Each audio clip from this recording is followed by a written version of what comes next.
That's it. That's it. Okay. Woo. We're making it work. We're making it work. Okay.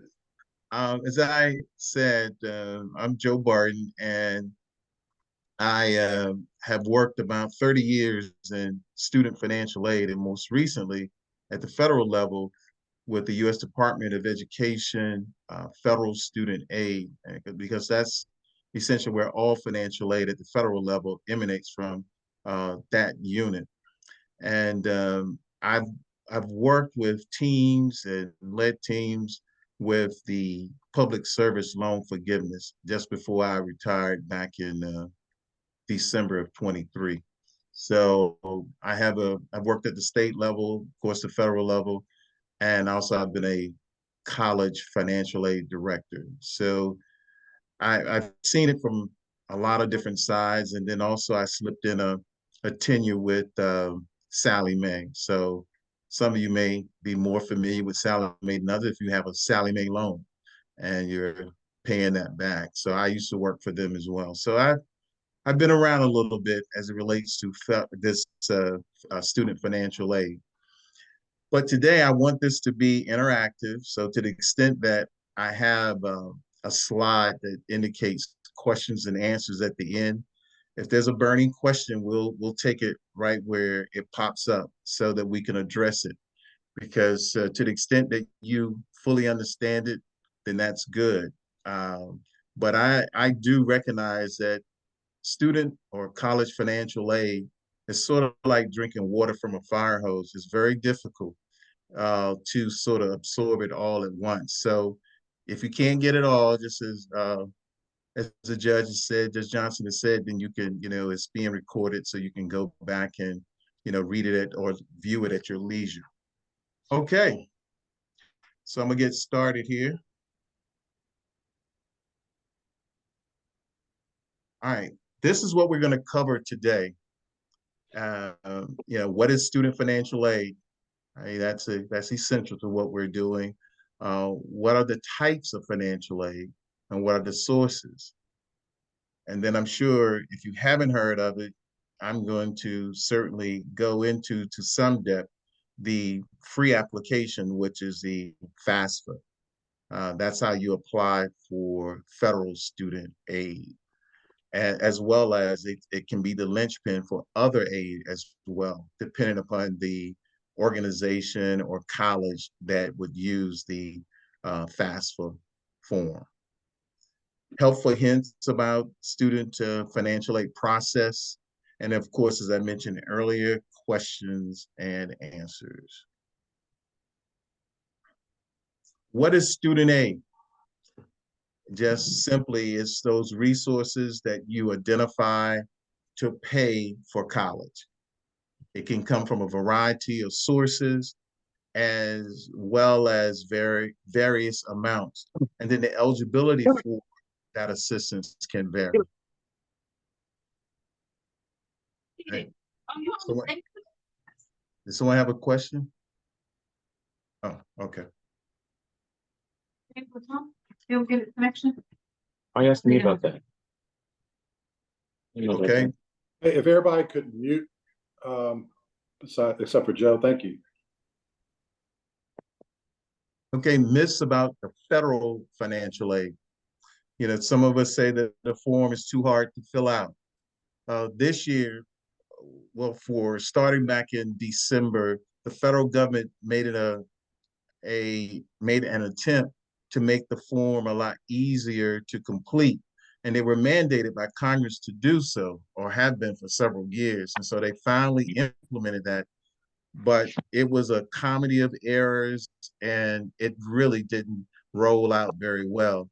And so the U.S. Department of Education asked colleges and universities and organizations that use the FAFSA to give students and parents more time to get their information in because errors were made by the federal government. Because most colleges would have the financial aid awards out, if not March, certainly by April, because most colleges have in May, you have to decide where you want to go, if you're going or you're not going, and then you have to have deposits. So it really put a cramp into the award process for colleges and universities and organizations that provide aid. But the form is easier to complete than anything that I've seen before, but it wasn't rolled out well. And like I said, it had some errors in it. And so those things have been addressed to some extent, but they're still having some issues. And the other thing about federal aid, you say only students with good grades get assistance. Well, not necessarily true, because when you go to college, everybody can look at it one or two ways. You can look at everybody has a 4.0 and work down from there, or you can look at everybody has a 0.0 GPA and you work up from there.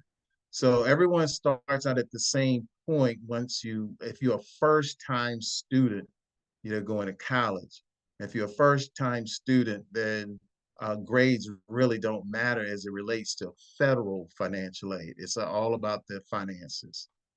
And then my parents make too much money. Oh, yeah, that's the one that you hear a lot. As far as federal aid, you may not qualify for certain programs, such as those that are need-based, such as a Pell Grant, or is supplement to the Pell Grant, the SEOG, but there's no financial limit on student loans. Now, student loans are financial aid. Some people say, oh, I'm talking about my financial aid, not the loans. Well, student loans are financial aid, but there's no limit as far as how much a parent can earn or the student earns as far as getting a student loan. Okay.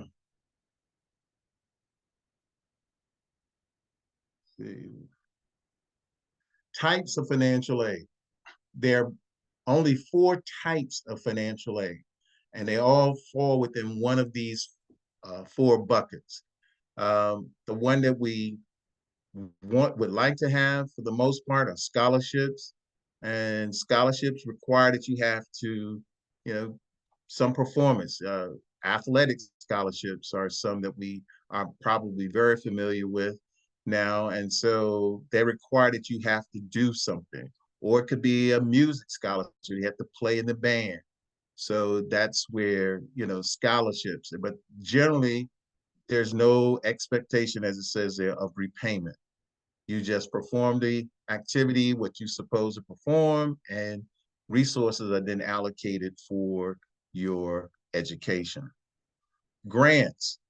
When I started out, I used to have a slide that would have General Grant, coming in on the horse, and it didn't go over well my first presentation in the South, because General Grant, wasn't looked upon as a favorable person in the South. And so I sort of pulled that slide out and trying to be cute and just go with what grants are. And then grants are essentially assistance that based on eligibility. Unlike a scholarship, it's not necessarily, you don't have to perform anything. You're just eligible based on generally a financial situation. And so there's no repayment expected, or there is no repayment for a grant.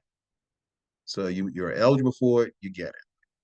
Work study, just as it says, you work, and generally it's on campus, but it could be off campus. You could work off campus, but it's at an approved location by the particular college or university that's offering the work study funds. And so unlike a scholarship or grant, work study, you have to work and then you get paid, and then it can be applied to your expenses. A scholarship or grant and even a loan can be applied up front, but to your student bill, but a work study cannot. You actually have to work.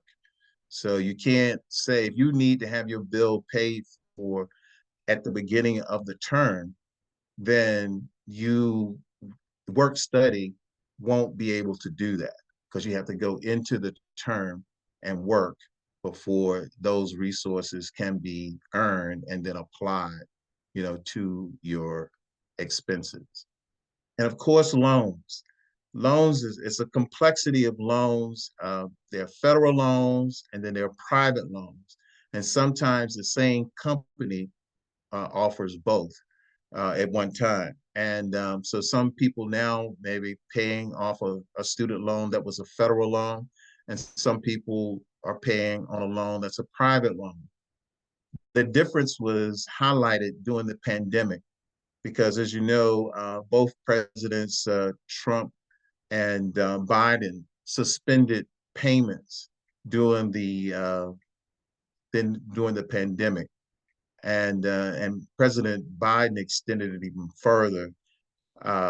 And those loans that were federal, they were suspended, and if a student wanted to pay, every every dime that was paid on those loans went directly to the principal. So that was most students and families opted not to pay it because they were, hey, I don't have to pay it. It's not penalizing me. There's no interest accruing or anything. So they just stopped.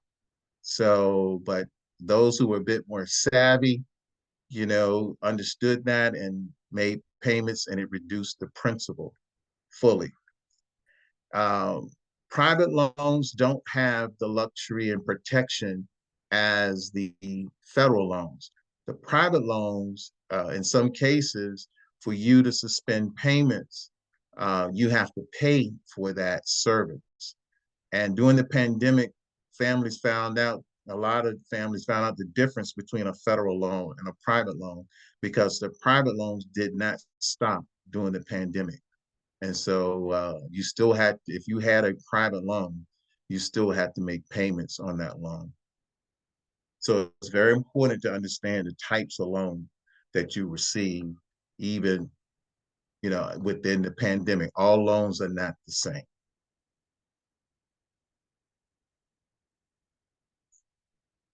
Well, although most aid is distributed, as I said earlier, by the federal government, many state governments also provide assistance.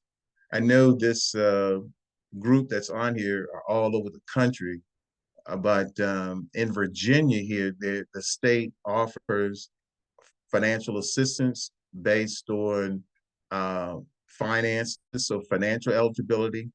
And also, if you attend a private college or university in Virginia, regardless as to your income, you qualify for state assistance if you are a Virginia domicile resident.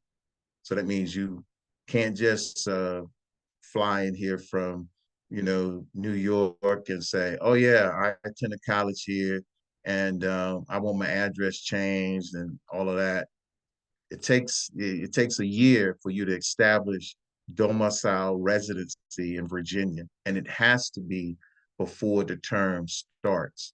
So you can't be in the middle of the term and say, "Oh yeah, I'm here in Virginia. I switched all my information like voter registration, driver's license, and that kind of thing," and say, "Yeah, I'm a Virginia resident." Well, you only came here because of the education, particularly if you're going to graduate school. You came here to go to law school or medical school or whatever. So you can't get that. And you can only get it at a private institution, but it's free. It's free money if you're a Virginia resident.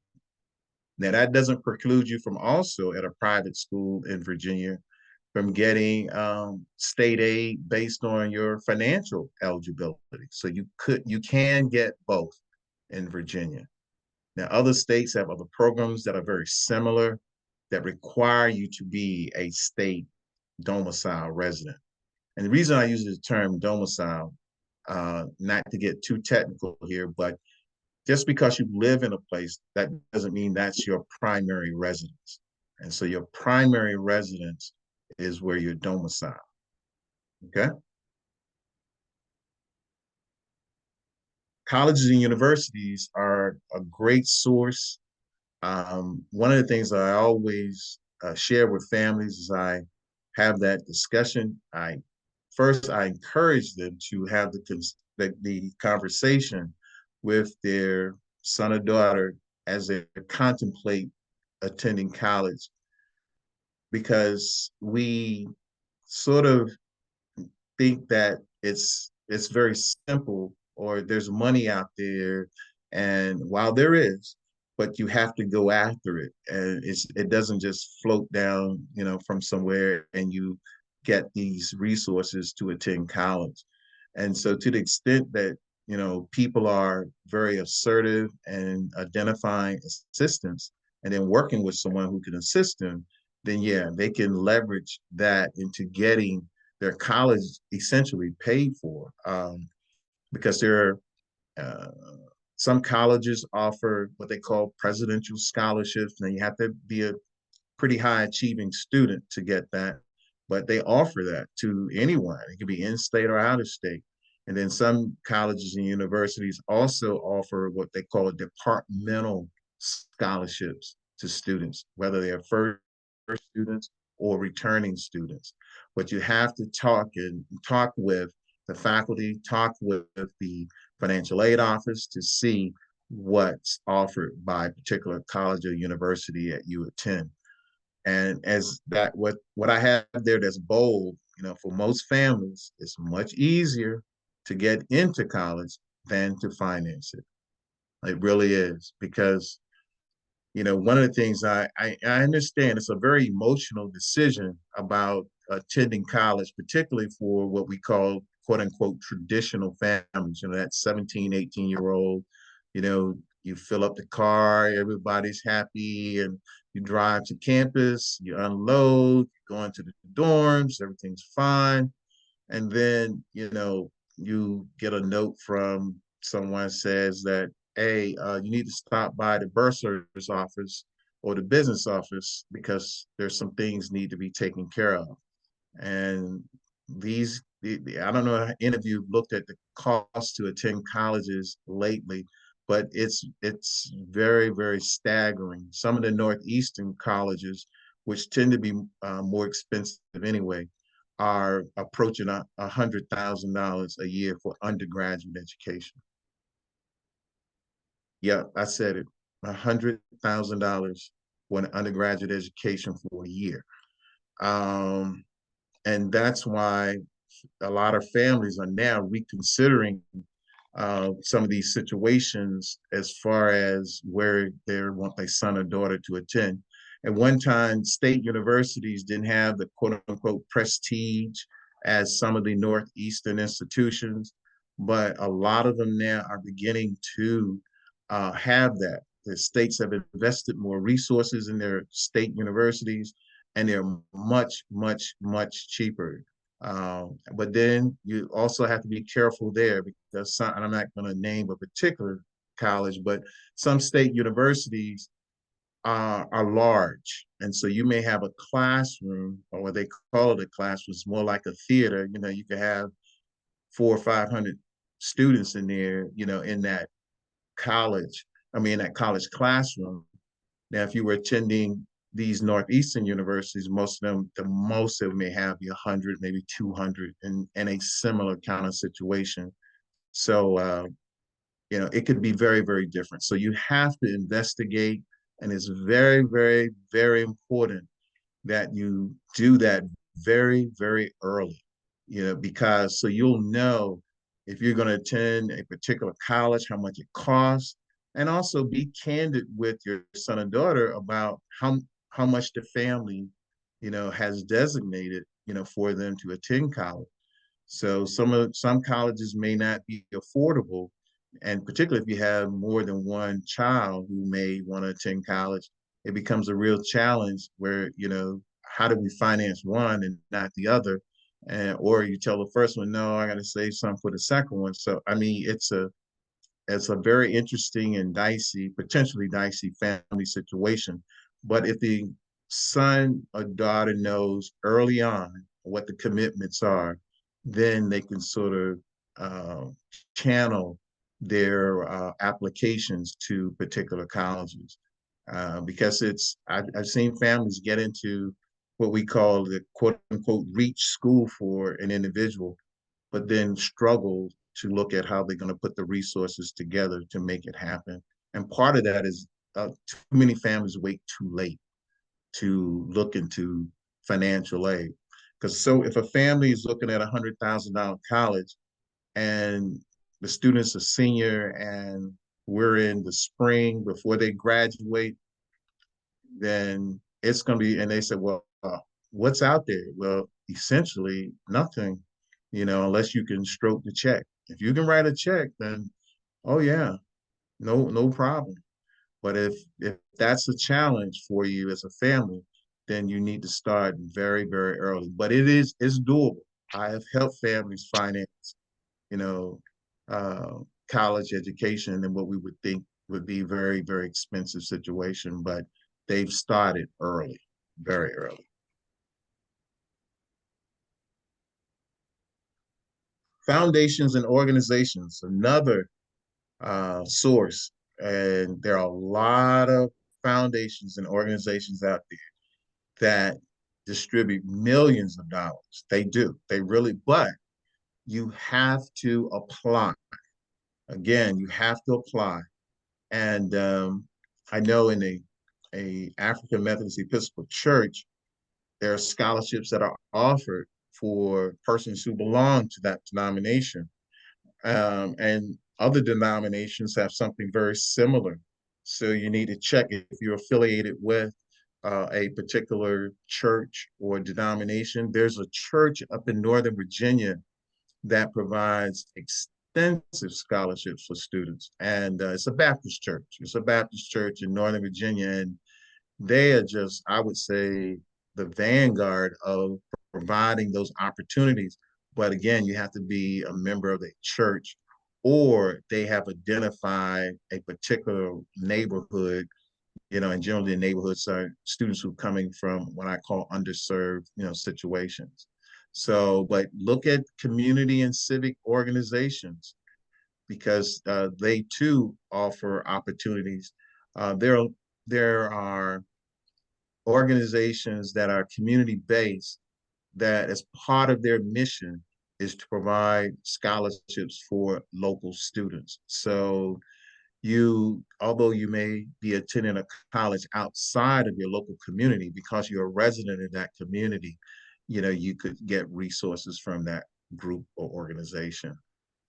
And fraternities and sororities, and there are also other groups that are out there that are provide those similar kinds of services that fraternities and sororities offer, but they offer scholarships. I saw recently, I was on Facebook where a fraternity was one of the persons who attended the activity. In fact, he's on the board for that fraternity and providing scholarships. And it was a very nice occasion, what appeared to be a very nice occasion with pictures and all showing the recipients, the high school recipients receiving scholarships from this particular fraternity. So there are a lot of opportunities out there, but yes, there's my question. Oh, okay. But sororities too, they also, and now I think there's a big push now with sororities and fraternities because, in part, our vice president is a member of a sorority, and so it has sort of been something that has really kicked in gear. People are trying to find out more information about these organizations. So yeah, yeah. So if you know someone you may not be a member of, but you may have friends or know someone and say, well, what's the process to get a scholarship from that group? And that's essentially all you would have to do. Because you don't necessarily have to be a member of the group in order to receive a scholarship from that group. Now, most of these entities require you complete what I call is kryptonite. It's like, oh, I got to do an application. I got to write an essay. Oh, uh, yeah. Some people say that that's an impediment for students applying for these scholarships, but I say it's another opportunity for them to flex their academic muscle, so that they're applying based on a subject matter. They'll ask them, to submit an essay based on a question that they may ask them. So I think it's, like I said, another opportunity to say, hey, how do I feel about a particular subject matter? And it could run the gamut from anything from your position on certain social issues, or it could be any subject that organizations can deem important for an applicant, to respond to.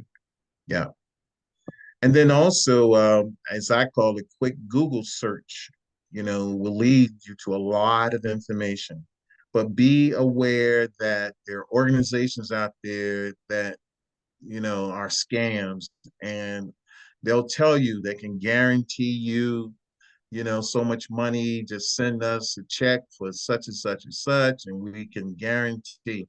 No one can guarantee, because you don't know, going through an applicant process or application process, how, are you going to even be eligible for that particular scholarship? So just be careful when you're out on the web, because unfortunately there are a lot of scams.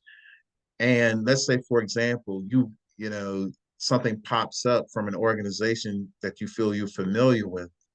Be sure to hover over it to make sure that it's a legitimate website, because there are scams out there, even for organ that look like on the surface, oh, this looks like a legitimate website, but it's not. And that's going to get even worse now with this AI, or artificial intelligence. So it's just going to be something that you need to be mindful of as you go out and do those searches on the web.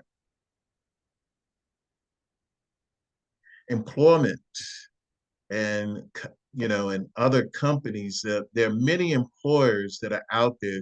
Some parents work for organizations that provide scholarships. I used to work for, as I mentioned, Sally Mae, and when my daughter was going to undergraduate school, she had an opportunity. She applied for the scholarship that they offered by her being a dependent, and she was able to receive scholarship dollars. So I mean, just that simple. It wasn't even an essay. It was just because she was my dependent and I was a full-time employee.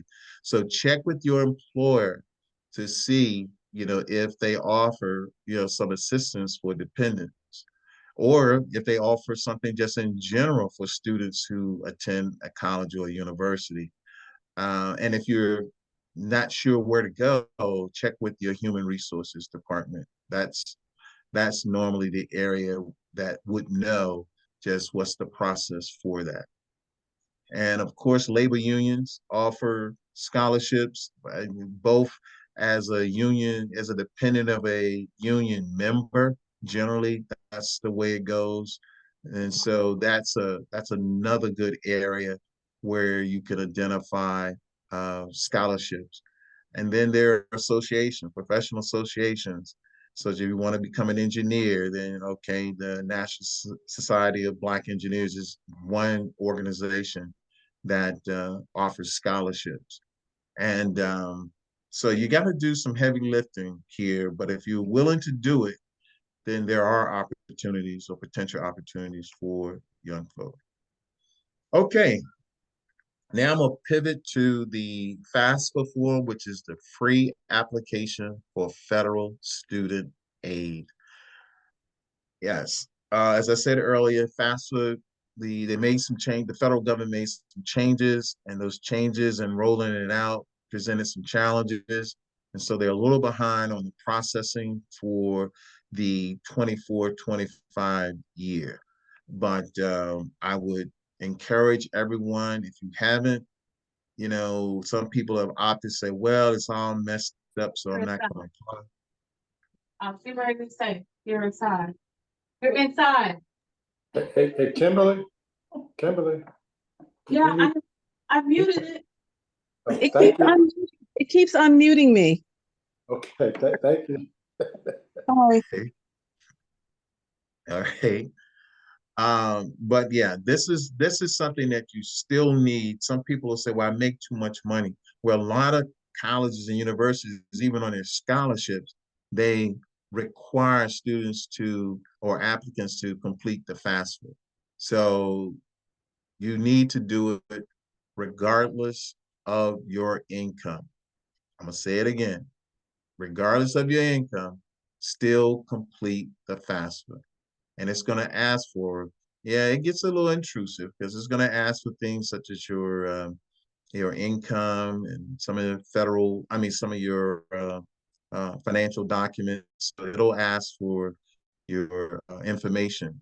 And, you know, I say that if if you can stroke the check, then you don't worry about it. But if you're looking for some opportunities to dip into some resources or get some resources, channeled your way, then yes, you're gonna have to give up a little freedom, a little bit. Now, one thing to keep in mind, the information that you put on the FAFSA is private information. And the only way anyone can get access to it is on a need to know basis. So you don't have someone frivolously going out just tapping into people's FAFSA information. In fact, when I was working at the at Federal Student Aid, several people were terminated because they accessed at that time President Obama's information, and they didn't get all the way through because there are a lot of screens that they have, but they started fishing and trying to get through, and they were terminated because they had no need. There was no need to know. They didn't have a basis for trying to access that information. So you won't have that kind of, I say protection, but if someone with their footprint goes in, even someone that knows you, let's say a family member, you cannot go in and just say, oh yeah, I'm accessing this, and you don't have a need to know. So you have to demonstrate that. And they are very strict on making sure, that you just don't just willy-nilly go out and just access folks' information. And the only way that information can be disseminated from or distributed from the federal student aid is with a court order. That's the only way that information can be, and then it has to be delivered in a manner that that individual or that entity that has requested that understands that they have to maintain the same sense of privacy that that federal student aid has. So yeah, it's a, and people, I know people are concerned about privacy, but then we give all our information to Facebook or Meta and all of that. But the federal government, regardless as to how you feel about it, they are pretty strict on holding on to that information and who has access. Okay, why do you need to complete the FAFSA? The federal government, as mentioned earlier, colleges, the states, and organizations, they insist on having this so they can determine the eligibility in a lot of cases for their scholarships for organizations, and then also for the federal government, determine your eligibility based on financial need. And then, some organizations use it as a screening mechanism to make sure that, we're not discriminating against anybody because of income. All right, where can I find it? Okay, you can find it free. It's free. If anybody charges you or say there's a fee to complete the FAFSA form, then that's a scam because it's free right there at studentaid.gov. Yeah. And what do you need to complete the form? Of course, as I said, because this is accessing some private information, you're going to need your social security number, federal income tax, and maybe other financial records, and your assigned FSA ID. And that's you have to get before you can even complete the FAFSA, you have to get the FSA ID first. You have to have that first because these documents are electronically signed with that. FAFSA process. It's pretty straightforward. The FAFSA is completed with the information that you provide.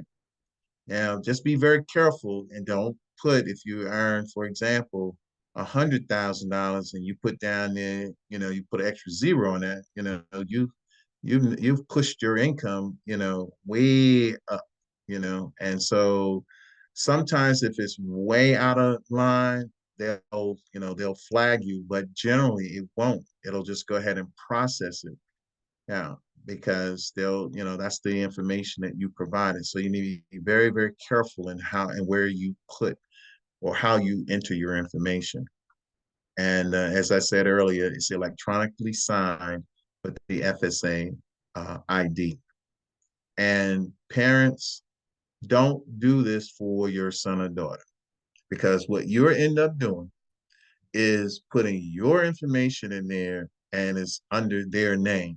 And that creates havoc for FSA, because now they got to figure out who is this person, you know, is this really a 50-year-old trying to, go to school and take care of these things, or is this somebody who's 18, 17, 18? And so it really, and it's difficult to change it because these numbers are assigned based on the information that you provide. So it can be changed or corrected, but it's best if your son or daughter put their information in, and then it'll ask for the parent information to come up later. But don't sit down and do it for them, because parents tend to put their information in rather than their sons or daughters. Step two, of course, the FAFSA was processed by the federal government, and then it sends the student a document, and it sends information to the institutions that you indicate on your FAFSA, on the form. And of course, the college reviews that information and they prepare an award package for the student's family. And that award package will say what federal aid that you will qualify for, as well as what the college is willing to provide. And then if you have any outside scholarships that you've identified, then they may not appear on that award package, because this is something that's processed by the college. And so if you got an outside scholarship from a fraternity or sorority, then they wouldn't necessarily know that that's part of the package. But you'll know, and then you'll say, oh, if I have something I have to pay, then I'll use that scholarship to pay for it. Some of you are probably enrolled in 529s, and so it's a good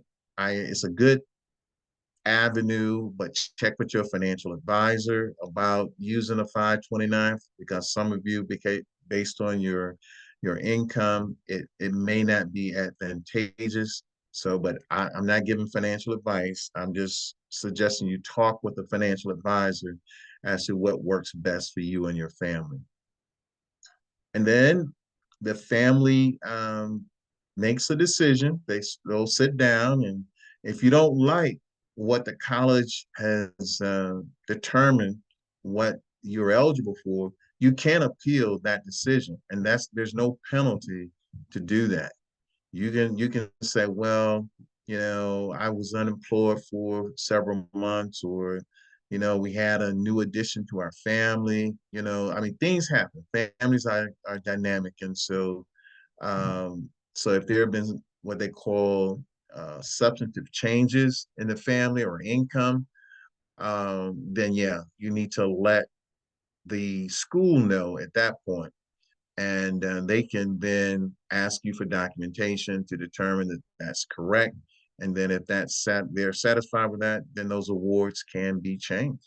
Also, particularly if you're getting assistance from the college from a scholarship perspective, or what I call a tuition reduction type activity, you can, and this is my term, you can squeeze a college and say, hey, my son or daughter, they've done well, great students, and I think we can do better. Will you take another look? Or ask them to sharpen their pencil and say, look at this again. Now, let's say you're son or daughter is a 4.0 student, taking, all the rigorous academic stuff at their high school. Let's say they AP, advanced placement, or IB, the International Baccalaureate. They've done all of that and gotten all good scores on all of that. Okay, so they may be a 4-point plus student. You have to look at, where does your son or daughter lie on the regular for that institution? So you look at that, is that what do they fall in the middle? If they fall in the middle, even with all what I just said, it may be very difficult to advocate as I suggested. But if they're sort of at the top end of that group, then now you have a lot more leverage. You have a lot more leverage with the college, and you can say, hey, I looked at your profile, and my son or daughter is at the top of the heap. So I think you can do a little bit better. But if your son or daughter is in that middle, then they're gonna say, hey, this is all we have. We have some students who are, performing at a much higher level than your son and daughter, and and so we sort of skew our aid, if we're gonna give more, to those types of students. So you just have to know where you stand. And some families will look at, I'd rather be I say a big fish in a small pond than, than sort of in that middle of the road at another type institution. But that other institution may afford other things that you feel like are important.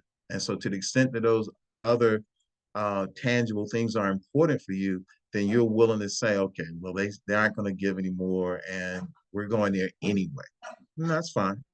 Families make those decisions. Yeah. But you can negotiate. There's nothing to preclude you from negotiating with a college about what they have provided.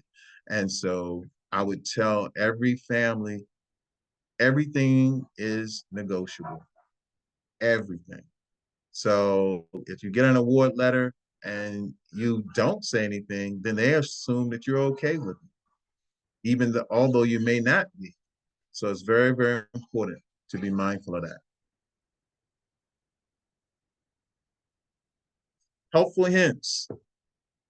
As I said before, you need to start early and have a plan. Yeah, you need to have a plan. Just like when they were young, you had a plan for them, and making sure that they studied what they needed to study. So you need to have a plan for the student aid process. Work with the high school counselor or other staff, because some high schools now, they have persons identified to assist families with attending college or university to identify student aid. As I mentioned earlier, talking about the civic organizations, fraternities and sororities, religious organizations that we talked about, internet, and talk with parents and others about the systems. We talked about the unions and other employers. And be sure to adhere to college and scholarship deadlines. I used to serve on a review committee years ago, and the first pile of rejected individuals were the ones who submitted their information late. Now, when people say, oh, it was a day late, it was late. It was late. So you need to adhere to the deadlines. I always say several days ahead, better than two minutes after midnight if it's due 11:59. So you're late. And that's the first rejection group, are the late applicants. So and then the next group are those individuals who have misspelled words, or it seems like you're writing to someone else. You're not concerned enough to go through and edit to make sure that you're writing to this organization and not some other. Some people have return addresses and everything for other organizations, and you're like, wow, they don't even know who who they're even talking to. So that's another group of rejections. So because so many people are applying, they can't, organizations tend to go through those piles unidentified first. Then they get to the ones who, oh, okay, you're serious. Okay, let's look at what they put on their application. And so now you get in the pool, so to speak. Yeah. And as I said, you need to develop a close relationship with your financial aid advisor or counselor and admissions office early on in the process, because they're getting a lot of applications, particularly the more selective the institution is. And so, and they're getting, hundreds of applications, if not thousands a day. And so what makes your application stand out? It's just so much information. So you want to establish a relationship with someone. So if you have a unique situation you want to share, that you have someone you can talk with who can maybe help you through that process. But if you're just one of a number, then it's going to be very difficult to get through and get your particular situation addressed. Okay, and we talked about the correctness and make sure it's completed. You answer all questions that are applicable. And I suggest a third party, because even parents, sometimes, they scan through what their young person has completed and they moving right along too, and they're not as complete sometimes as an outside third party. So if you can address it that way, then I would certainly try to do that. And then finally, don't pay for services that guarantee anything, because no one can guarantee you aid. No one. Okay? You all survived. You made it through. Okay. So now we're down to the questions and hopefully answers to those questions. You can unmute or, I'll let Brandy, you go ahead and control this, okay? Okay, and are you able to take off the slide? Because I can't unshare. That way we can see everybody Okay, on the all right. screen. Okay, let's.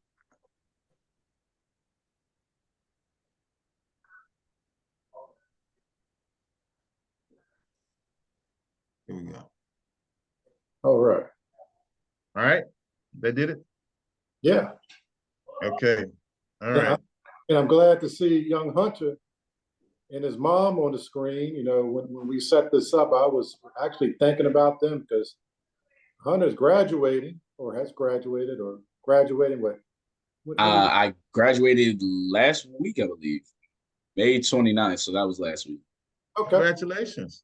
Thank you very much. Yeah, we've partially completed, but we're currently in the process of this whole FAFSA scholarship process. I actually just came from a presentation for a fraternity scholarship earlier today. So yeah, so that was only an hour and a half ago. So yeah, this has been a process.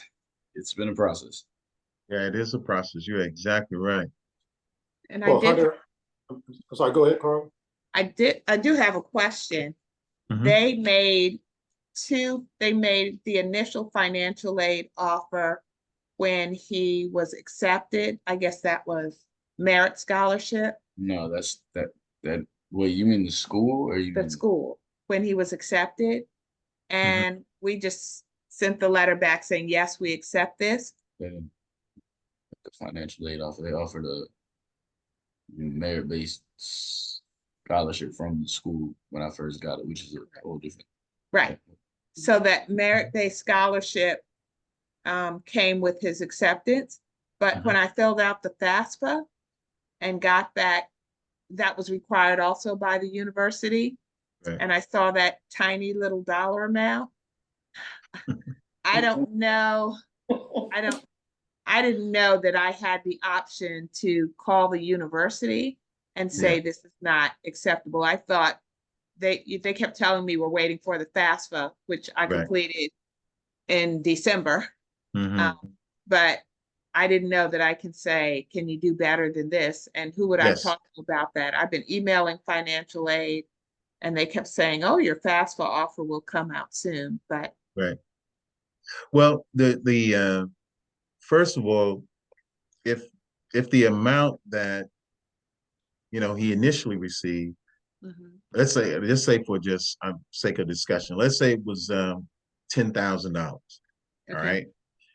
And now the FAFSA comes out and then they say, oh, okay, you're gonna get 8,000. Well, if it says something like that, if it's a reduction like that, No, then it wasn't. the merit base was separate and was a lump amount for 4 years that would be divided over, 4 years. And that was fine. But Okay. I asked Okay. about what about the FAFSA? Right. And they said they would submit, once they received the FAFSA from the federal government, the college would Mhm. let me know the amount of his aid. So That's that true. small amount that they sent to me, I thought that that was strictly based on the FAFSA and there was nothing I could do about that. But I No, can appeal to them. yeah. Well, on the FAFSA, apparently that was based on the financial situation of the family. Which Okay, that's what the FAFSA is. It's the financial situation. But what you can do is that you can go back to them and talk to them about that merit scholarship. And there's nothing magical at a, 10,000, like in my discussion, that $10,000 level. There's nothing magical about that. If they want to expand it and make it 20,000, they could do it. And it goes back to what I was saying earlier. If he is you look at where he would rank in the student profile.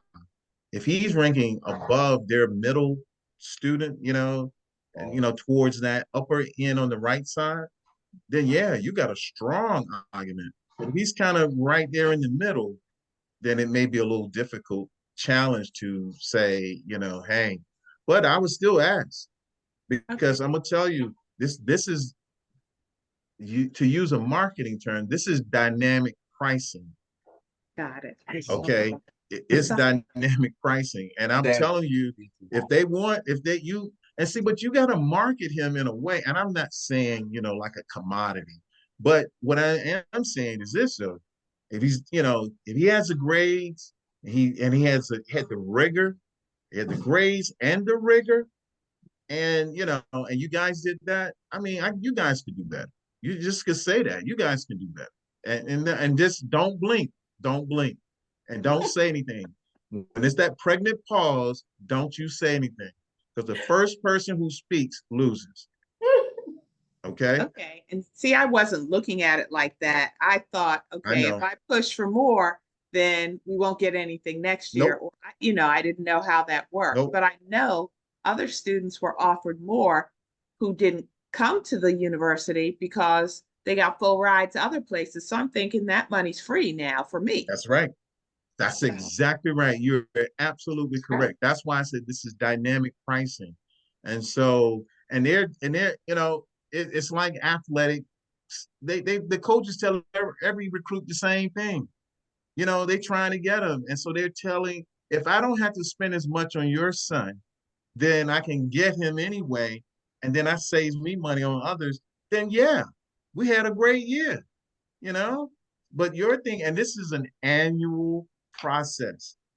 It's not a one and done, and that's the thing is that you want to keep pressing them and then also go into the department because once he's doing well there at the college, then if let's say for example he goes there and does well, makes the dean's list and all of that good stuff.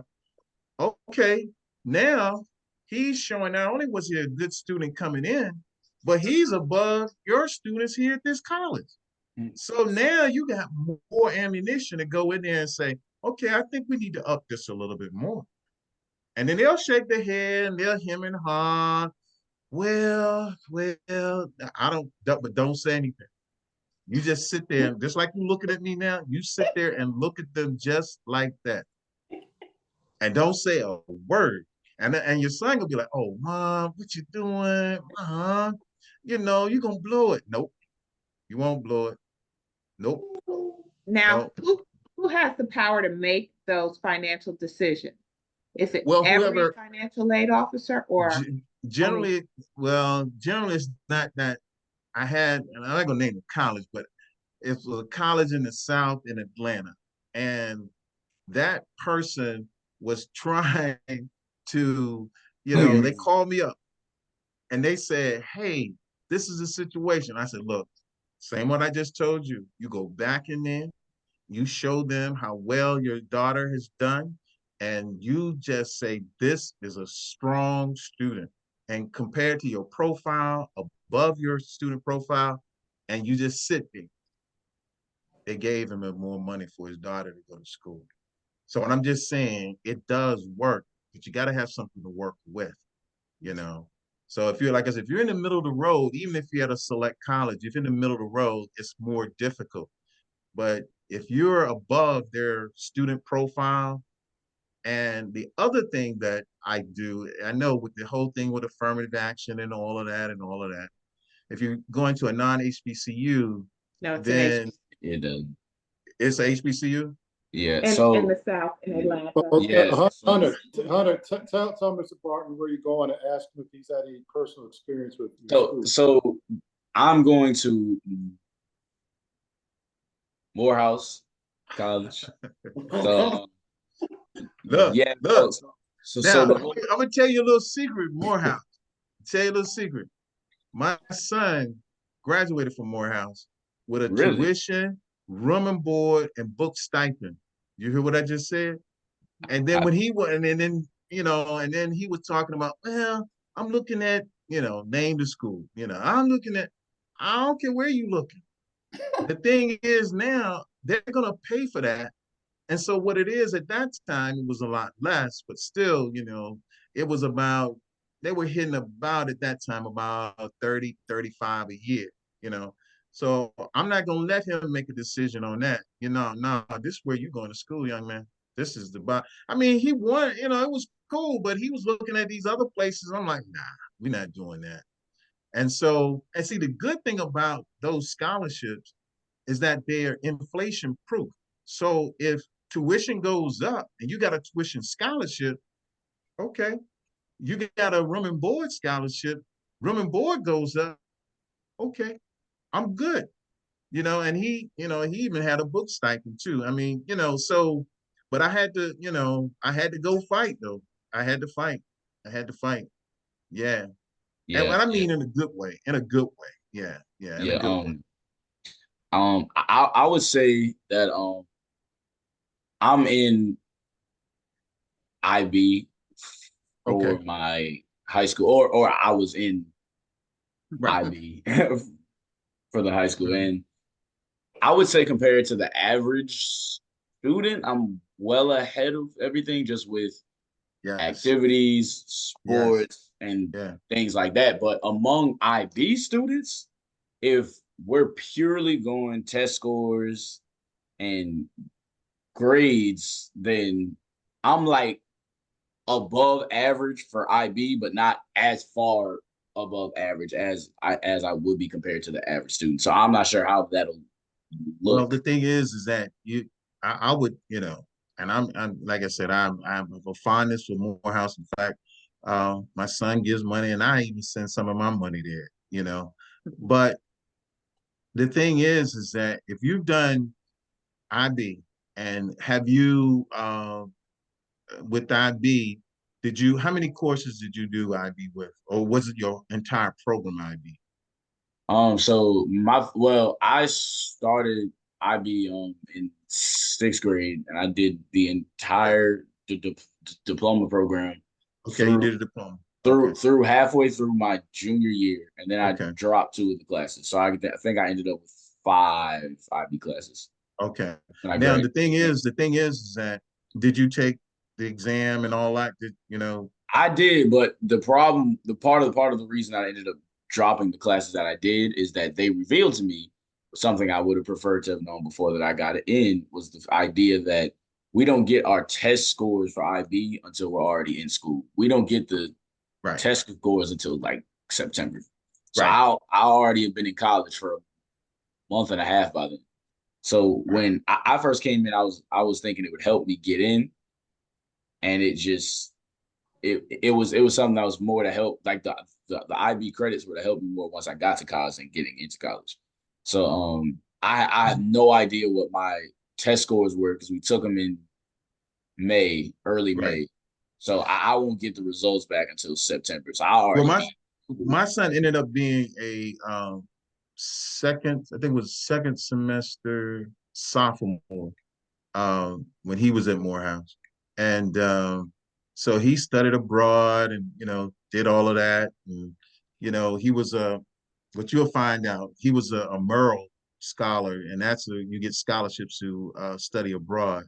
And so the thing is that your situation is one that with the right sort of positioning, I mean, you can they'll get more money. see They got it. see They got it. to be completely transparent, Yeah. if we were to go in and try to get more stuff in, and I would try to get that done before the test scores come out because I wouldn't hold my breath on those IB exam scores. No, I, well, I, I you wouldn't well, hold they're my gonna breath. make a decision. They're gonna make a decision with you before the semester starts. Yeah, So which is yeah, what I'm pulling for. Cause right. yeah, like yeah, I'm sure I don't have to attest to how challenging those can be, and some of those tests I walked out like, okay, just all right, that was My fun. my thing is bargain now. I'm with you, bargain now with the tools we have and get That's everything right. we can now. If Yes. that, I didn't know that that was, an option. I thought the bargain came in with the FAFSA, but they just sent me, Nah. this is your FAFSA Nah. No. amount. No. No. No. And my thing is that and then it doesn't stop because when my son went to law school, we, I pressed them the same way. They were, well, I told him, to press them because they're independent then. But yeah, I told him this is what you say. You go in there and do this. And the same thing with my daughter. She went to UC Berkeley completely free. Yeah, at graduate school. She went to that little college in Atlanta, but that just happened that way. That just happened that way. We wasn't playing. And so she did very well. And then she was able to get a full ride to go to UC Berkeley as a graduate student. What I'm saying is that you can position yourself and do well academically as an undergraduate that would then parlay into going to graduate school and having somebody pay for it. And that's the whole deal is like, how do I get somebody else to pay for it? And not all of it, I would say most of it, and you got to do well though. I understand. And look, I ain't graduate Phi Beta Kappa. I've graduated a lot of that. Okay. But, you know, and I was happy with, and look, everybody else was about their grades and all. I'm like, hey, I graduated, dog. you know, but after being on the other side, I understand it better, and I understand now what it takes in order for it to work for you. See, the thing is that you've done the hard work. Why not benefit from it?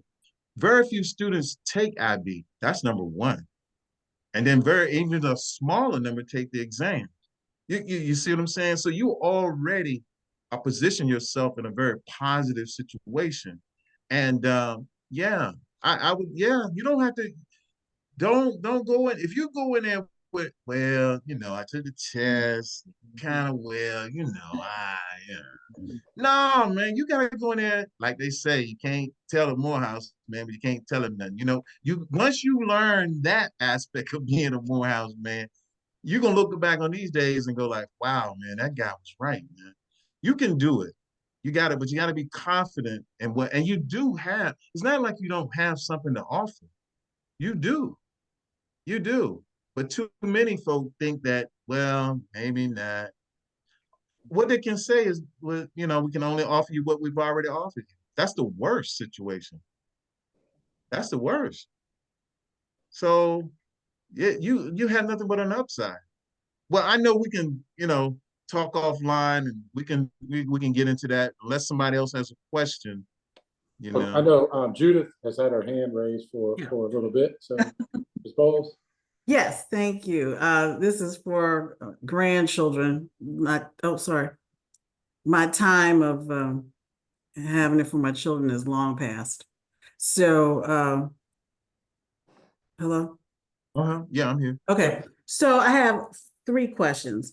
First Okay. off, my grandson had already started college, but I think his father wrote the check because it's a state school. Mhm. So I'm wondering, is the FAFSA, can you do it after the first year?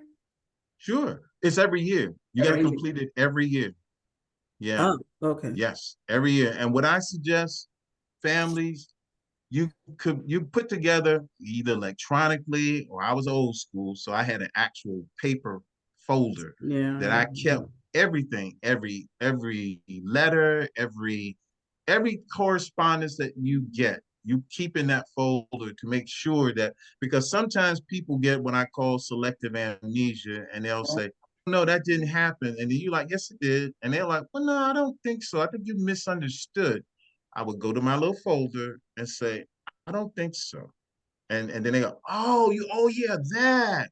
Yeah, you're right. You're right. So I'm just saying, I've helped families to get through that challenge. And like I said, this year's been a very big challenge because FAFSA has messed up the processing and made it late for a lot of families. So if you guys got through on the FAFSA, then that's great, because it's been a real nightmare for some families.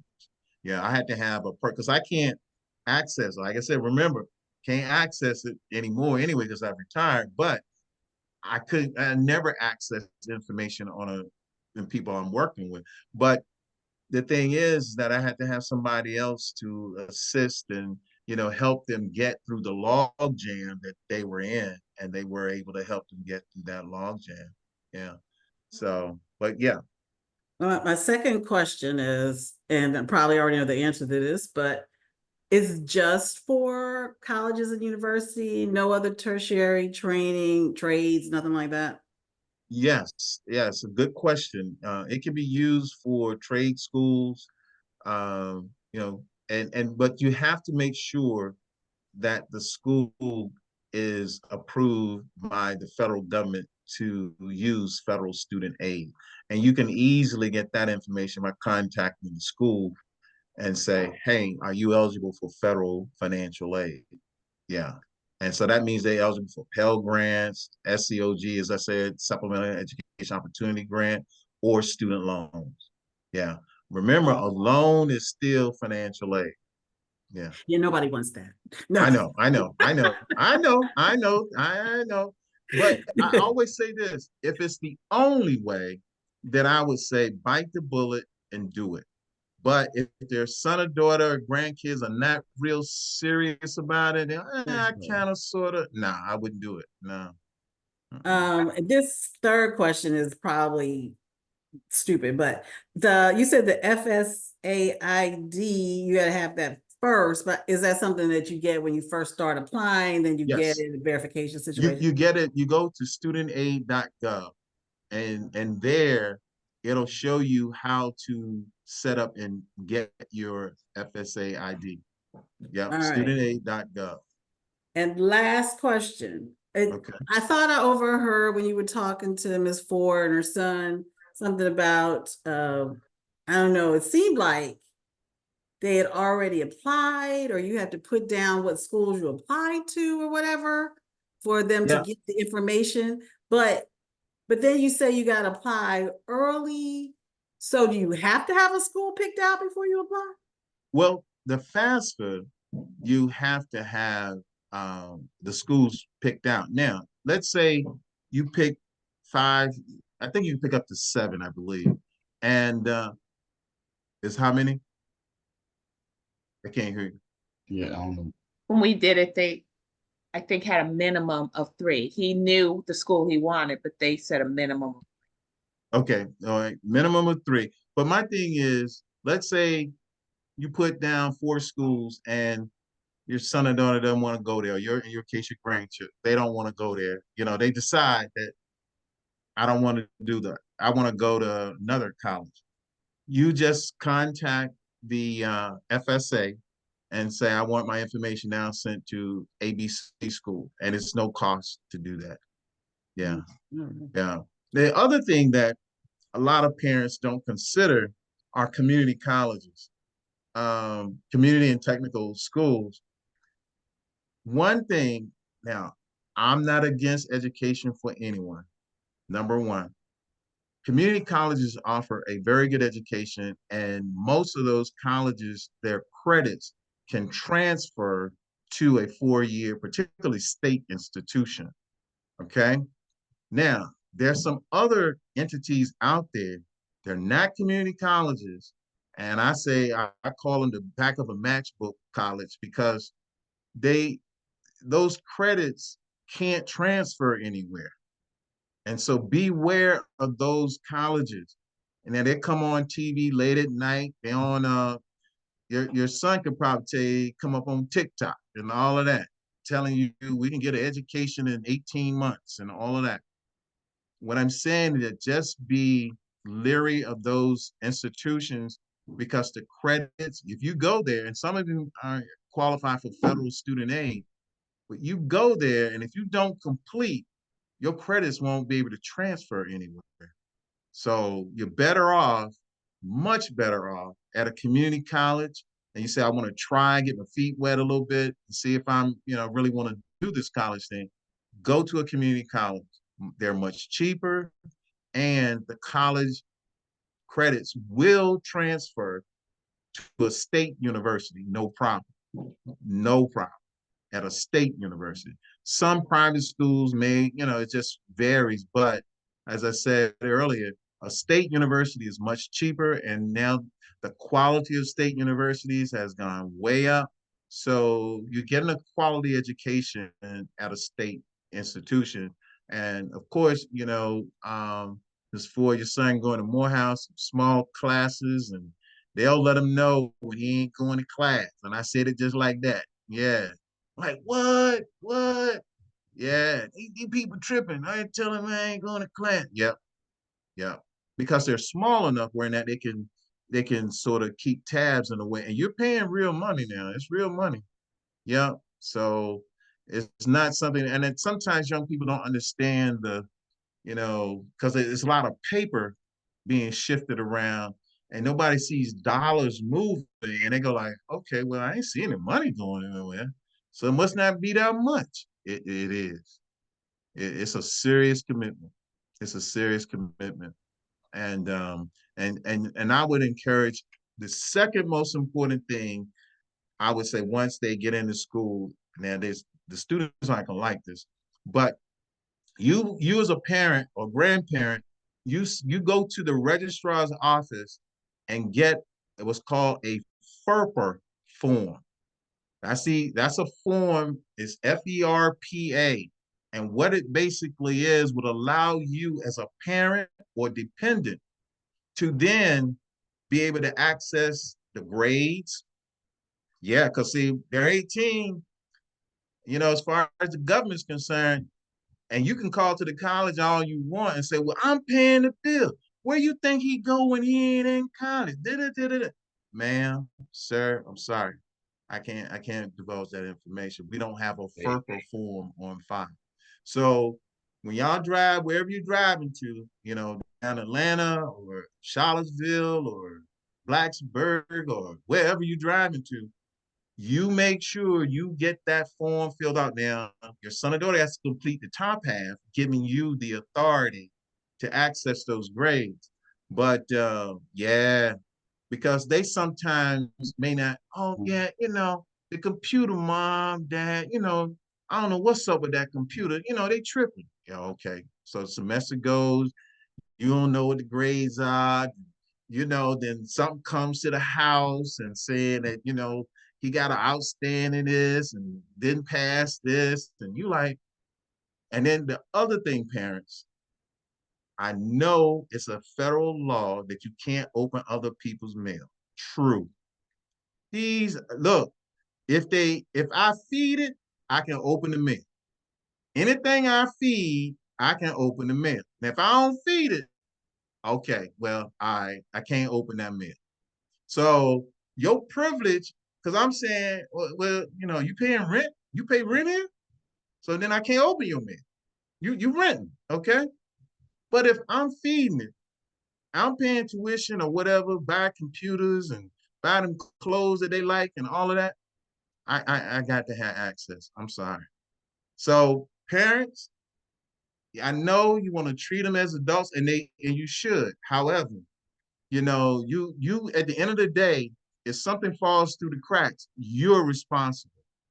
You're responsible. So nah, my son, that first day we went down there to Morehouse, and say I knew the registrar anyway. So I said, yo, man, we rolling through there. He said, oh, yeah, Joe, come on by, man. Bring you. So I like to meet him and all that. So yeah, he sit there and talk to him, get the form done. Yep. Doing orientation. See, I got mine done doing orientation. So I'm just saying, these are the little gaps that fall, and then I mean, over time, he becomes a senior, your grandchildren become seniors, then yeah, okay. But I ain't coming down there not knowing, you think they're gonna graduate? No, we ain't had that, no sir. Or what's this $2,000 bill you owe? What's that?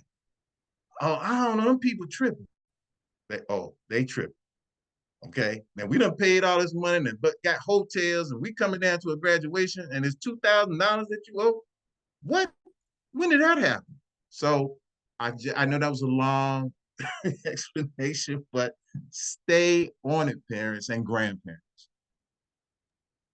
That form, I went down for a parents' weekend, family admitted students weekend, and they Yes. were talking about that form, but I've yet to have him fill it out. He's been 18 since October. Ooh, And they said during the presentation, you can get it signed, but the second you leave, they can sign it again to say that you can't see it. Because they can't force us And to. They can't force us to give them the stuff. you know what? And you're absolutely correct. And they gave you the correct information. But what did I say earlier? If I feed it, I'm gonna have access. Now you can talk about, well, I changed it back. Really? So okay, so you gonna feed yourself now. You got a way to feed yourself. Okay. Them shoes you got on, them sneakers you love. Oh, okay. All right. Since I don't have access, then I don't think you should have access to them nice sneakers.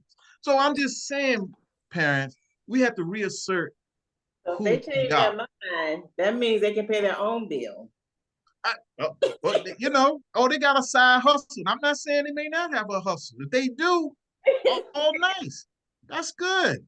Entrepreneurship, my brothers and sisters, that's good. But if they don't, you're gonna sign it. Oh man, I wish my son or daughter had done that. I wish they would have done that. So when they talk about coming home and say, yeah, you got the plane ticket. No. You get it from them folk that's getting the access to your grades. That's how you come home. And then I know I can see my son trying to call my wife, say, Mom, Dad tripping. Dad tripping. No, you tripping because you changed that stuff back. So now I wish they would have. No, Joe, we you and I and Zelda, we talk about this fairly regularly, and this is a talk that every family needs to have. Yes. I mean, years before. Yes. Because it's an emotional thing, It is psychological thing. The X's and O's will take care of itself, but it's how you fit all this in, and the conversations I think a lot of parents and the children going off to college do not have.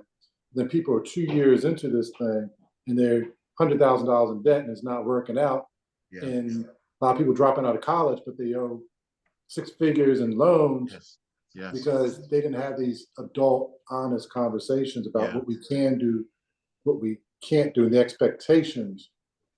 Because you know, it's easy to get caught up, and we talked about you get caught up because the kids go to the orientation for X, Y in school, and oh, they got the big football program, the big stadium. They show you all this stuff. It's great, and the lazy river that the kids can float around on, and the stuff that like nothing to do with English or arithmetic, but just you're paying for all this stuff, and it's easy to get caught up in the big state school, and so I've always appreciated your realness when it comes to these things. So thank you for saying that. A couple other things I want to make sure you get out.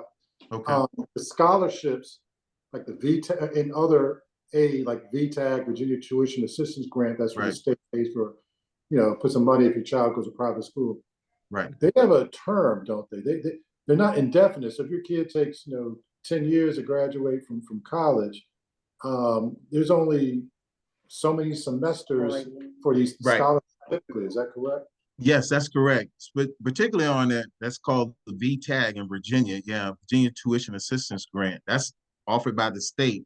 And as I said earlier, regardless as to your income, so you can make $2 million, you still qualify for that. Yeah, you still qualify for that. So it's not an income program, but you have to attend a private college. Let's say, for example, that great institution that Zelda attended, Hampton University, or Carla went there too. Oh, Carla went there too. Okay, all right. Okay, all right. So just saying, so you get it to attend a private institution in Virginia. So that's the other thing. A lot of people say, "Oh, my kid is going to Johns Hopkins in Baltimore. Can I use it?" No, can't use it up there. You have to use it at a private institution in Virginia. Okay, good. That's a good point. And then also, it does tap out. It used to be. So this is how old it is. I used to run that program for the state. Yeah, I used to like when my name was, printed out on it. I'm sending all these things to families, electronically, So I was, that was a little kick for me because, like I said, I actually ran that program for about 5 years, and it didn't tap out. And what they found was that we did some data, we ran, all that statistical stuff. You don't think you're ever going to use regression analysis and all that crazy stuff. So you use that stuff to determine, oh, you got these professional students that just, hang out and they just take a course or two and, use that as a subsidy, and they just professional students. So I was gone, but they, we provided them with all the data, and then they decided to cap it. I think it's now I think it's, what is it, for 8? I think it's about 12, 8 or 12. 8 semesters. 8 semesters. It's 8 semesters. Okay. I knew they were talking about, so that's important. And the other thing that caps out, the federal government is now, Pell Grant is capping out too. So, again, you had these professional students kind of hanging out, saying that, they ain't want to go get a job and all of that. So they just go back to school, just hang out, take a course, Pell Grant, I'm good. Those things are now, getting caps put on them. But, and the other thing, parents and grandparents, when your son or daughter, or grandkid, go to college, they're going to give you, they got 8 semesters, okay? As they take a course, you put the grade beside that course. So first semester, they got English 101 and maybe, sociology 101 or whatever. Second semester, you may have English 102 and, biology or whatever.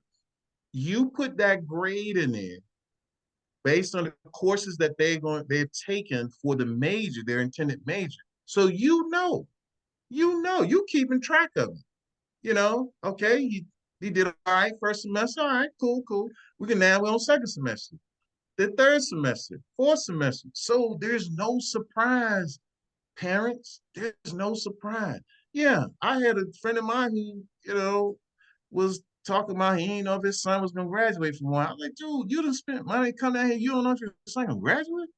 He's like, dude, he went over to the registrar's office to see if he had, his son was all in the program. I'm like, dude, I ain't roll like that. Nah, no. I say, it's interesting. People are born into certain families, and it's for a reason, So hey, I'm just saying that ain't my profile. I don't do that. Now, I'm the best parent that you want to have. As long as you're doing what you're supposed to do, we good. But once you start deviating, I'm not saying don't have a good time. Don't get me wrong. Now, yes, college, you're gonna have some of the best times of your life. Okay, some of the best. You're gonna meet some great people. You meet some knuckleheads too, but you meet some good folk, and some of them become lifelong friends. I mean, really, seriously. And I'm gonna tell you this quick story. My son at first thought Morehouse wouldn't be challenging enough. He thought that. And so what I did was I set up his first semester courses. And he was in the honors program, okay? First semester, now he was a political science major, but he thought he wouldn't be challenged. So I put him in his first semester, honors calculus, non-science major now. So about 2 weeks in, I get this frantic call from him. You did you know what I'm taking calculus? I said, it's honors calculus, right? Yeah, honors calculus. I'm the only non-science major in the class. I said, that's good. You meet some new friends. Yeah. Oh, he just blew up. Like, I can't believe how to do it. Dude, you said you wouldn't be challenged. Okay. Not only was he challenged, he had to work because he was a non-science major. So he in there, trying to keep up folks with engineering, mathematics majors, and all of that going to be pre-med. And oh yeah, it spanked him. It spanked him.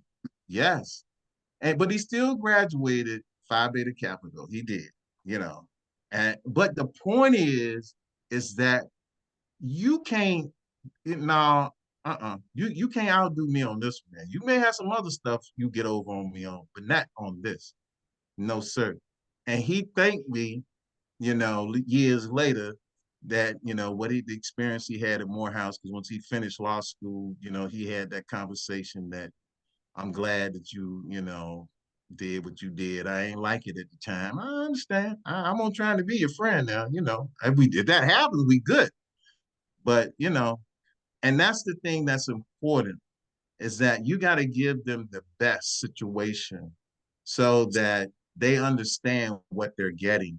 And as they move on in life, there's a sense of appreciation for what they have and what they've accumulated. And it's tough. It's tough. My mom told me the toughest thing would be a parent. I thought it was be getting a job, but it was a parent. And yeah, did I always do it right? I don't think so, but we got it done. So, but yeah, I just use that little story to let you know that sometimes you got to be pushed, and but it gets done. Now he would die. He sends money to Morehouse and everything. So I mean, he loves it. They have a thing in New York where the Morehouse graduates get together. And, he's all into that. So because he lives in New York, and so he loves it. He loves it. Yes. No other place he feel like he could have been than at Morehouse. Yeah. So it's a it's a tough process, but whether you're a parent, a grandparent, you just gotta take a deep breath and go with it. Yeah. So now he knows all my tricks now. So Carla, your son knows all my tricks now. He gonna be ready for me. Say, oh yeah, he taught that stuff. I got some. He gonna say, he don't know me. He'll say, he don't know me. I got something for him. Yeah. He said that stuff may have worked back in the 80s and 90s, but now, no, sir. Now you're gonna be fine. You're gonna do fine. And life has a lot of opportunities for young people now. A lot. And going to Morehouse, you're gonna meet some great guys there, and it's gonna work out well for you. Yeah. Yeah. Hey, Any Joe, other questions? Mhm. one last topic I think we ought to do briefly before Okay. we end. And Judith, you might be able to contribute, add some insight on this. Ms. Bowles is a financial investment advisor, and she spoke to us several months ago. Oh yeah, I Um, remember. Yeah, yeah. but you know, now is not too late to do 529 plans. You know, even while they're in school, if you have any experience on that. Also, Judith, didn't you talk about another plan, 529, that was not just for college, but you could, in case your child does not go to college, you could, you know, It was the UTMA, UTMA. UTMA, yeah. That could be used for anything once they reach Yeah. 18. Mhm. So Carla, while her son's in school, she can put She can money to a establish. yeah, Mhm. yes. Yeah, when you're looking at, because I mean, some people take the undergraduate experience and go straight to work or, join the military. But, a lot of people now are looking for, a different experience. They want to go to graduate school. And I say there, think about it. I know right now you're just trying to get to undergrad school and get that done. And I also encourage, which I made both of my kids do, is register with the career planning and placement, because that office will help them develop resumes. Also, if they have internships, they're focused through that or funneled through that office. So I would look at that office to help, and then some are funneled through the departments. But check with the career planning. I don't. It's called different things at different schools, but it's I call it the outreach, centers that will assist the young people, because Morehouse has a lot of ones. If he's majoring in business, I mean, they do a lot of outreach activities. I mean, all the big banks, major banks, um, so they all recruit there. So, and also provide internships, and so that's a good starting point. And then the same thing with the law schools. If you political science major and think about going to law school, the law schools recruit there, and I'm a family brag on one other thing, and then I'm gonna let it go. My son was he spoke Spanish and Japanese out of high school. He went to one of these model schools, and I don't think he was that smart, but he did well at it. So okay. But anyway, um, he took continued the Japanese while he was at Morehouse. And once he left Morehouse and applied for law school and everything and got, into the law school, and you all know he continued with the Japanese. He just did it on his own. And I guess Randy could speak to this. When that second year, the law firms come by, they call them white shoe law firms. They come by and try to get you to you know come work for them during the summer and everything, and they generally want you to work locally where they are. And he was in New York, attending law school in New York, and so um he went to a restaurant for the law firm he wanted to work for. He took them out. They let you decide on where to go. And so when they came over, they were talking about what they were going to order for dinner. So when the wait staff came over to the table, he ordered for everybody in Japanese, because he wanted to do his work in Tokyo. And they were so impressed with his ability to speak Japanese that they asked the people there, is that right? And they said very impressive. They were saying very impressive. And so he did get to do his summer in Tokyo, Japan. Oh, wow. Yeah, yeah, yeah. So I gotta say, you know, Carla, your son has earned his right. So leverage it. So yeah, so I'm just saying these things are possible. And I mean, he got to go to Tokyo and spend the whole summer in Tokyo, Japan for free, working at a law firm. you know, so who eventually hired him and, you know, and all that stuff. But I'm just saying, you can do it. You can do it. You can do it. Now, I want to Yeah. give a shout out for Hampton Scholarship, because I'm on the scholarship committee for any students who are interested in attending Hampton or even continuing students there. There's a scholarship that I put in the chat, the Samuel Burley Scholarship application. Good point. Good point. Also, the National Hampton Alumni Association has a scholarship as well. Mhm. And another scholarship from our church that you had mentioned, Joe, the Cottrell Allen Scholarship, Yeah, good that's job. just opened up. Yes. Yeah. And the members. You're absolutely right. I mean, some people say, well, neither of my parents attended college. Well, how? Well, I'm sure you know somebody who attended college. And if you don't, talk to your high school counselor and say, hey, I'm interested in going to X. Are you familiar with any scholarships that that institution offers? I mean, there are a lot of ways to approach this. And I think that a lot of people they just don't have the information. They don't know the questions to ask. Yeah. And let me just throw something out there for on the front end before you decide what school you want to go to and not to waste any money that you do receive. The Occupational Outlook Handbook Mhm. is a good resource because it'll take into consideration what your interests are. It'll tell you what majors that are in that interest and what job outlooks there are for 4 or 5 years down the road so that you won't be out of the market by the time you graduate.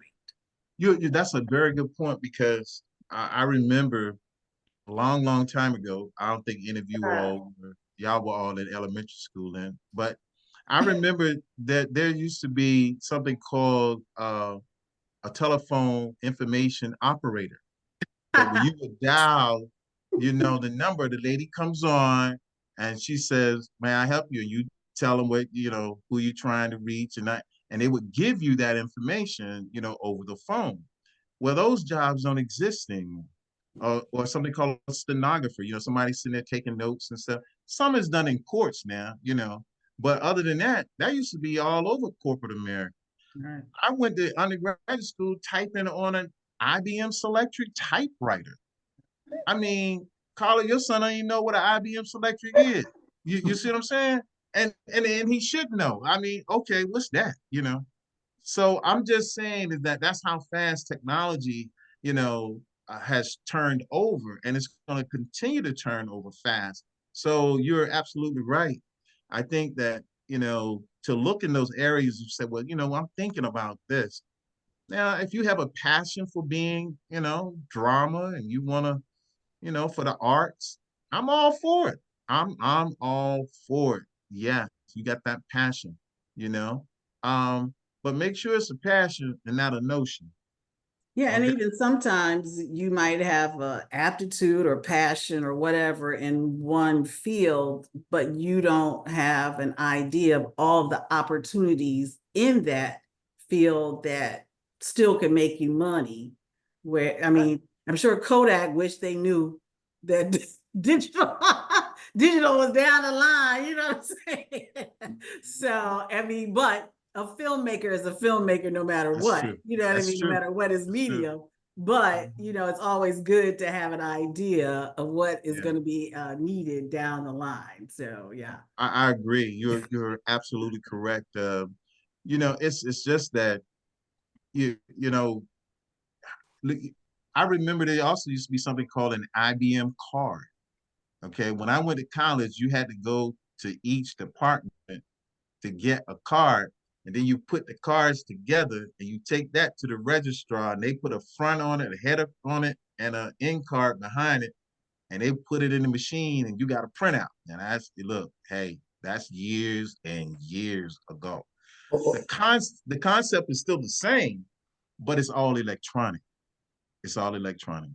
Yeah. John, I know that Carla and Zelda will love the fact that your school is Norfolk State, they probably still have that technology.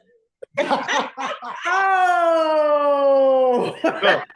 Look, I can tell you one thing. That's why I send my money there, because we don't do that anymore. And I know that for a fact. I send them a nice little check. I send them a nice. Now I send Morehouse and Spelman a little money, but hey, that's on my children to take care of them. I send mine to Norfolk State. Send Yeah, Hampton some money too. nah. Y'all got all that water over there, pretty Yes, yachts and we know. stuff. Nah. We there in the hood trying to make it work. Yeah, we try to make it work. So, but no, I tell you, and that's the thing. I kid to say, giving back, but the scholarships that you just talked about, those are scholarships that alumni have supported.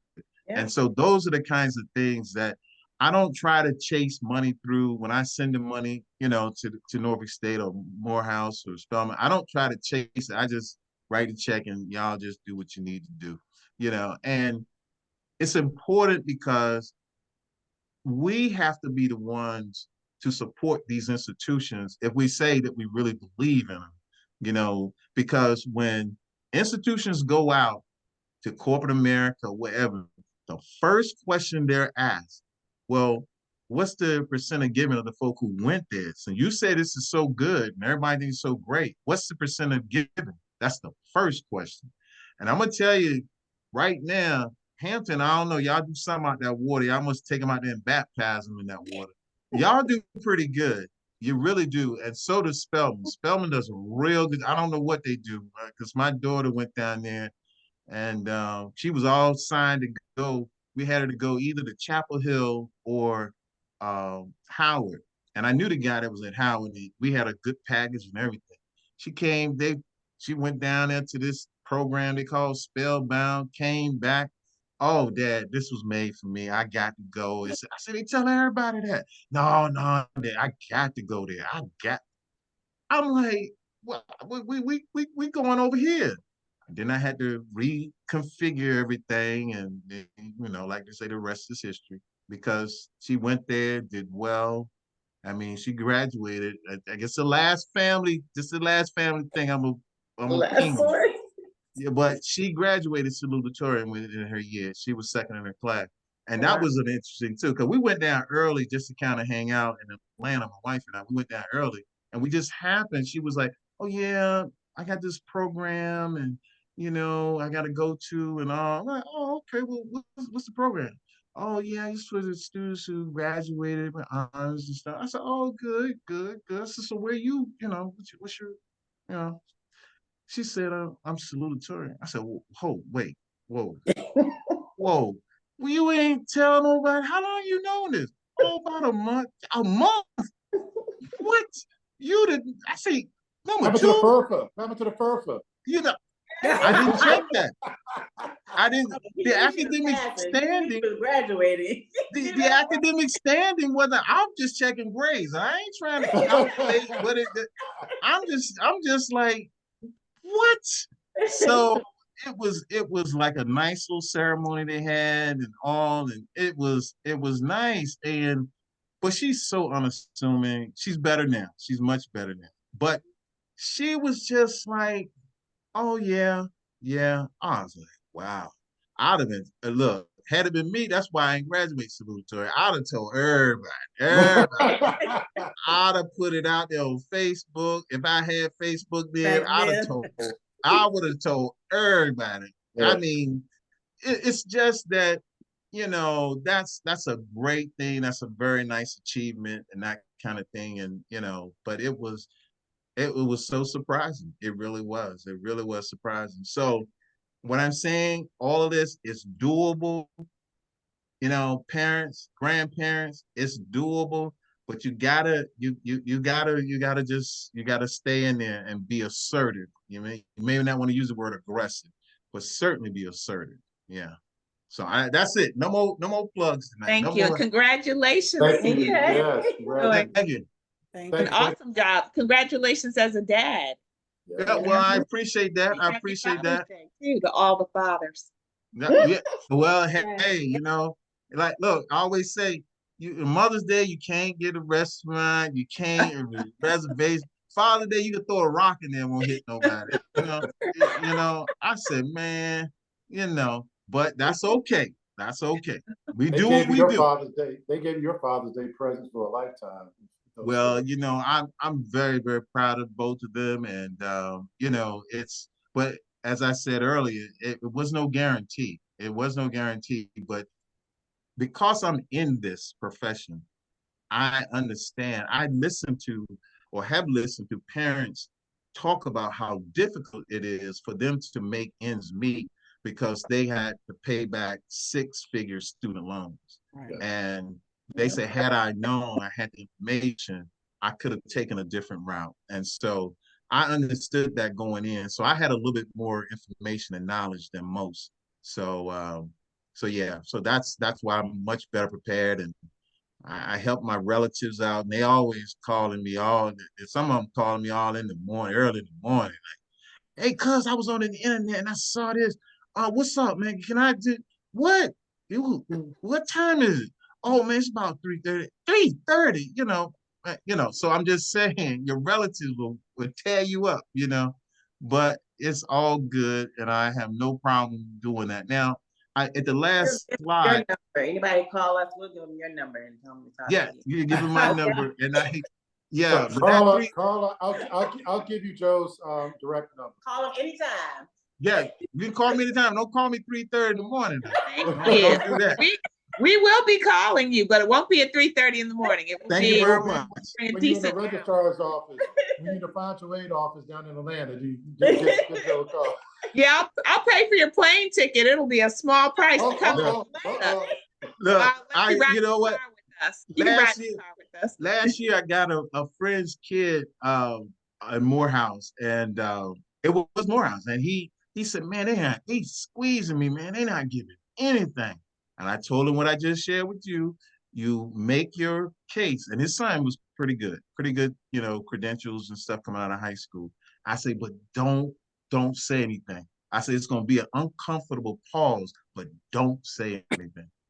And he said, man, when they said, well, all right, we could do that. I said, because if you had said something, then they're going with what you're gonna say. Mhm. So nah, just hanging it. It's uncomfortable, but how much is it worth to you? That's the point. That's the point. So I know we could talk up forever, and I know you all have other things to do on a Saturday, and but this has been great. I always enjoy sharing little stories and also helping families negotiate this because it is like a foreign language. And if you don't understand these terms, then you can be overwhelmed by them easily. And to some extent, that's what they want to have happen. So you won't know what to ask. You don't know what you don't know. So, and each of you have your professions where you know things, and unless certain people, you share that, they won't know it. Yeah. Well, Joe, we love you and we appreciate you because we know from being around you for so many years now that everything you said here today, you say that if you casual conversation, if somebody catches you about, I mean, we know that you live this and you preach this, and this is your ministry, one of your ministries. So It really is. And like I said, there are too many, particularly in our community, who don't have it. And it's regardless as to income. Right. Because it's not like somebody who has, good six-figure income, everybody's nice, we vacation in the Hamptons and all of that. When it comes to this, they're like, I don't know what to do. I just don't know. And I don't know, should I hire somebody? Then who do I hire? And then so we just struggle through it. And a lot of mistakes are made. A lot of mistakes are made. Yeah. On that note, we're going to wrap it up, and again, we're going to post this to the church YouTube site, so you can find it along with all the other programming that we put out there. Okay. Our next meeting will be July 6th, that first Saturday. 6. And that will be at, it'll probably be at 1 o'clock if we have collaboration. Okay, Well, we'll get the time to you. Probably 1 o'clock, but we'll narrow that down. Again, we're going back to Tiffany Leach's book, Get Good with Money. We finished chapter 7, talking about investing. We're going into chapter 8, which is 70% whole. Get good with insurance. So we're talking about insurance. Oh yeah, Ms. Bowles getting happy on that one. So we'll listen to what Mr. So I'll Leach. listen. So I'll be listening to you, Miss Bowles. I'll Okay. be on here. All right. Bring your A game. So, No other so we'll see, game. so we'll see you all post 4th of July, 2 days out, everybody can recover. And, but why don't we close on prayer? Thank you, Lord. Thank you for the speaker of the hour. Thank you for his ministry. Thank you for the words he's given us. Thank you for our health. Thank you for our well-being. Bless us as we go through the rest of the day. In Jesus' name we pray. Amen. Amen. Thank All right. you. Enjoy the rest of your day and weekend. Bye. Bye.